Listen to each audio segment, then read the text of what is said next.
Hello, parents and guardians. My name is Mr. Stephen Daly, and I teach Agriculture, Science, and Systems, periods 1 through 6. For periods 1 through 5, we meet on Google Meets every Monday, Wednesday, and Friday, and periods 2, 4, 6, we meet on every Tuesday, Thursdays, and Fridays. First off, thank you very much for having your student with us and in my class. I appreciate that. And for those parents and guardians who've had their students with us before, whether it's older brothers or sisters, welcome back and thanks for trusting us with your students. Agriculture, Science, and Systems replaces the Plant and Animal Science class that has been here since the beginning of Heritage High School. The reason for that is in order to meet the NGSS science standards, and have a student get all of them within their agriculture education here at Heritage, we needed to change the plant animal science a little bit to make it a little bit more rigorous, as well as to cover those NGSS science standards that were not covered in agriculture biology or agriculture chemistry. So, what is your student going to learn? I'm going to do everything from my Canvas class, and how your student gets to Canvas is pretty simple. The easiest way is to go to the school's website, hhs.puhsd.org, and click on the class link, and then click on Canvas. That's going to pop up all your students' Canvas classes, and my class will be there. So what your student will be learning is we spent a lot of time the first semester on the National FFA organization. Being enrolled in an agriculture class here at Heritage High School, your student is automatically enrolled in the FFA program. This is a phenomenal program. I'm a graduate of Vista High School. I was an alumni of Vista FFA, and it really benefits all students if the students choose to participate. Most of the first semester will be based on talking about the National FFA organization. They can earn their first degree, which is called the Green Hand degree. We also talk about these things called supervised agriculture experiences, which is some sort of agriculture project. It could be something as simple for their first year as exploring a possible career they might be interested in. It could be also something more complex, like having a hydroponics garden or starting up their own business or raising an animal or growing a plant. Other items we'll be covering is research methods, plant systems and animal systems. We'll be discussing how space affects agriculture here on Earth, reproductive and breeding, genetics, evaluation and selection, natural resources, food systems, as well as the different careers that are available to them in the agriculture industry. How I set up my classes is probably different than some of the other teachers. Here at Heritage High School, there's 5 agriculture teachers. I'm one of them. Inside the entire school district, there's a total of 10, 5 at Paris High School, 5 here at Heritage. And a lot of our agriculture teachers set up the Canvas page the same way. We set it up almost as a digital calendar. So anything a student might need for a particular day will be listed under the right week and the proper day.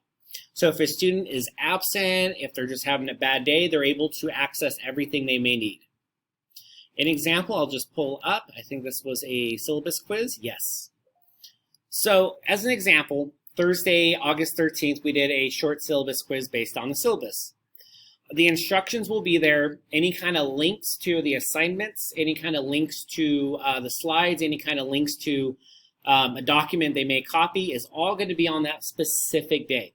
And then most days as well, there's some kind of video recap of myself giving a review of what we did that day, including if we talked about slides, some kind of information. I go over that briefly as well in those videos. So a student can certainly go back to the video and hear, and so I can reiterate the information to the students.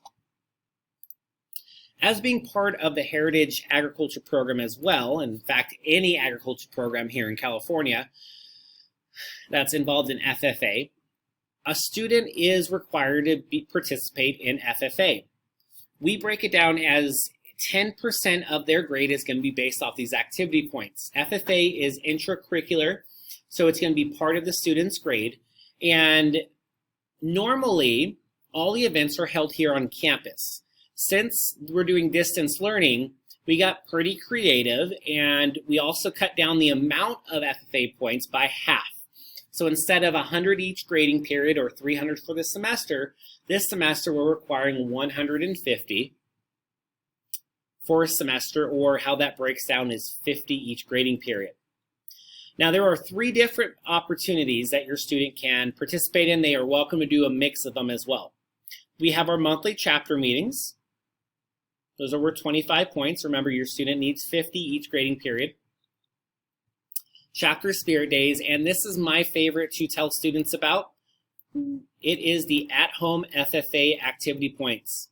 We do not normally offer these, and this is a really rad thing in the sense that a student can get these at home. These are each worth 25 points, and a student can choose which one they want to do. They can do one every week. So an example is vision board. A student can create a vision board on Google Slides, on Jamboard, whatever they feel comfortable with.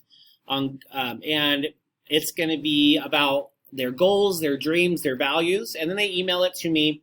And with vision board, or whatever the title of the assignment that they chose, and the subject with their period, and I will review it, making sure that they follow the prompts, and I will award them points that way.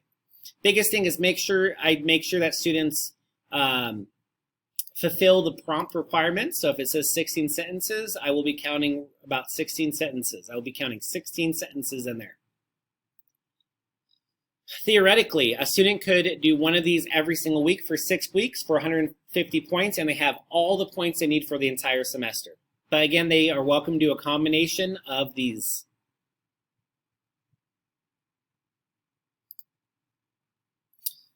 Office hours. I'm available to students 24 hours a day, 7 days a week via email. I'll get back to them as soon as I can. Same with parents as well. And Fridays are devoted office hours. A student may also contact me and we can set up a time after class or after I dismiss the class for a synchronous day, or during those asynchronous days, a student can stay and I can walk through them one-on-one specifically, so we can clear up any kind of questions that they have. To contact me, the best thing is email. For students, they can simply click this little chalkboard right up here, and that's going to take them right to their email and put my email in the to link, or in the to part of the email. Grading and late policy is located on the syllabus. And my grade book is updated about every 7 days. I try to be a little bit better when it comes to grading, but I do about 7 to 10 days turnaround, if not sooner. Anyways, once again, thank you very much for having your student in our association as the Menifee Heritage chapter. And if you have any questions, feel free to reach out to me or the student's counselor as well. They're all pretty versed on the wonderful FFA organization. Thank you very much for your time and have a fantastic day.